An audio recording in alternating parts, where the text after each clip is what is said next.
नमस्कार. शहादा नगरपालिका सार्वत्रिक निवडणूक 2025साठी राष्ट्रवादी काँग्रेस अजित पवार गटाच्या वतीने नगराध्यक्ष व नगरसेवक पदासाठी प्रचार जोरात सुरू झाला आहे. नुकत्याच घेण्यात आलेल्या पत्रकार परिषदेत राष्ट्रवादी काँग्रेस अजित पवार गटाचे जिल्हाध्यक्ष डॉक्टर अभिजित मोरे यांनी पक्षाचा जाहीरनामा सविस्तर मांडला.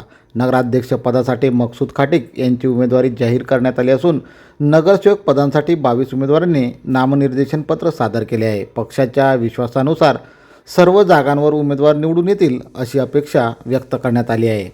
जाहीरनाम्यात शहादा शहरातील पिण्याच्या पाण्याचा प्रश्न, गटारीची समस्या, स्वच्छता व आरोग्य सेवा यासारख्या मूलभूत समस्या सोडवण्यासाठी विविध कामे मार्गी लावण्याच्या कटाक्षाने उल्लेख करण्यात आला.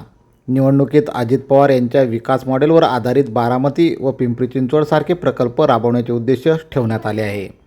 पक्षाच्या स्थानिक नेत्यांनी मकसूद खाटिक यांच्या विजयाबाबत विश्वास व्यक्त केला आहे.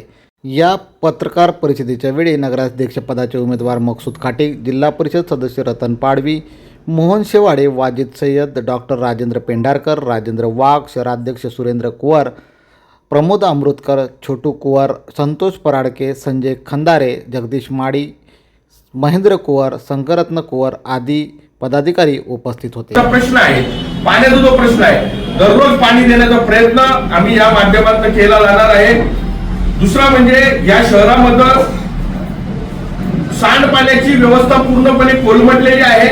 लोक स्वतःची वैयक्तिक शोष खड्डे बनवून या ठिकाणी करतात. कुठल्याही प्रकारची गटर व्यवस्था या शहरामध्ये नाही. त्याच्यामुळे रोगराईला आमंत्रण आहे, आरोग्याला प्रचंड मोठा धोका आहे. त्याचप्रमाणे या ठिकाणी डासाचे प्रमाण असल्यामुळं डेंग्यू, मलेरिया सारखे, हिवतापासारखे अनेक रोगाला शहादेकर बळी पडत आहे.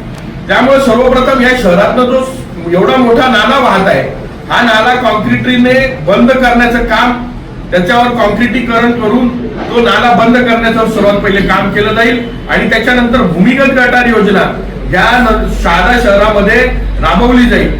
हा देखील एक मोठा मानस राष्ट्रवादी काँग्रेस पार्टीनं इथं व्यक्त केलेला आहे. त्याचप्रमाणे या शहरामध्ये डीपी रस्ते, डीपीची योजनाच नाहीये, डीपीचे प्लॅन मंजूर नाहीये शहादा शहराला अद्याप पण.